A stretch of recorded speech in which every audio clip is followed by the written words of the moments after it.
This is the AWS Morning Brief Security Edition. AWS is fond of saying security is job zero. That means it's nobody in particular's job, which means it falls to the rest of us. Just the news you need to know, none of the fluff.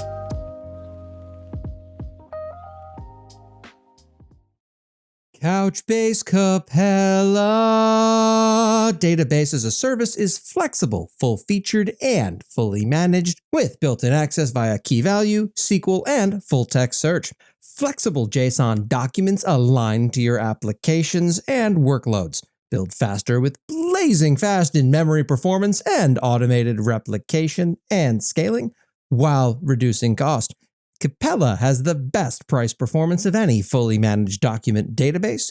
Visit couchbase.com/screaming-in-the-cloud to try Capella today for free and be up and running in 3 minutes with no credit card required. Couchbase Capella. Make your data sing. Hello and welcome to the last week in AWS security. Let's dive right into it. Cash Mama, apparently a money lending app, is the ignoble recipient of this week's S3 Bucket Negligence Award. Remember those? Why are we still doing this? Please lock down your buckets. Do it for me. And in other news from the bad news bears, MailChimp apparently had some cryptocurrency clients' mailing list info stolen, and I can't say as I'm shocked by this. When I was first starting the last week in AWS newsletter, I considered a few providers. MailChimp was beset at the time by some significant evidence of abuse, people with multi-factor auth enabled getting their accounts hijacked and such. Vendor selection is incredibly important. Remember, you're outsourcing work, not responsibility. And from the mouth of AWS horse, well, not quite what you would expect or would hope. The first Lambda-specific malware was discovered called Denonia. And AWS, for some godforsaken reason, felt compelled to put out a statement that is on its face just clown shoes lunacy. Since the software relies entirely on fraudulently obtained account credentials, it is a distortion of facts to even refer to it as malware because it lacks the ability to gain unauthorized access to any system by itself. When confronted by the reporter with every qualified cybersecurity person we asked was first shocked, then couldn't stop laughing, AWS modified their statement.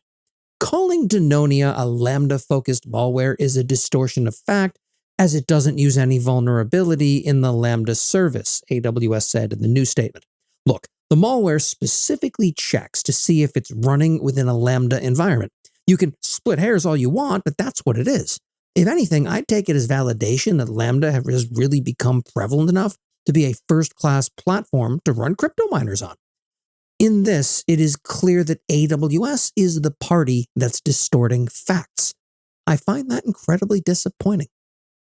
Today's episode is brought to you in part by our friends at Minio, the high-performance Kubernetes native object store that's built for the multi-cloud, creating a consistent data storage layer for your public cloud instances, your private cloud instances, and even your edge instances, depending upon what the heck you're defining those as, which depends probably on where you work. It's getting that unified is one of the greatest challenges facing developers and architects today. It requires S3 compatibility, enterprise-grade security and resiliency, the speed to run any workload, and the footprint to run anywhere, and that's exactly what Minio offers. With superb read speeds in excess of 360 gigs and a 100 megabyte binary that doesn't eat all the data you've got on the system, it's exactly what you've been looking for. Check it out today at min.io/download and see for yourself. That's min.io/download, and be sure to tell them that I sent you. And in the news of tools, you'll like this one because it's free and easily available. I had occasion to try the AWS IAM Access Analyzer last week for policy generation.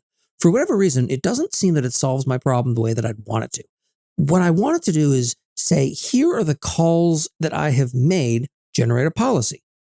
It's aimed at instead is just tell me what actual permissions you need and then make me fill in the specific resources it's talking to.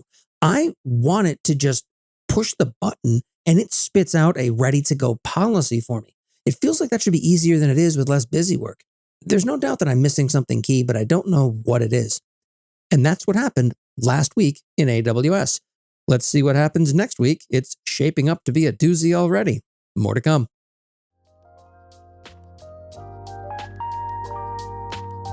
Thank you for listening to the AWS Morning Brief Security Edition.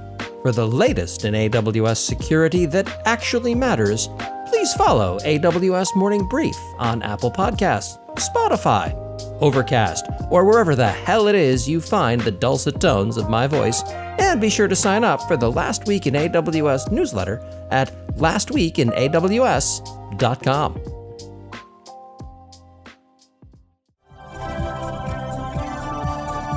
This has been a Humble Pod production. Stay humble.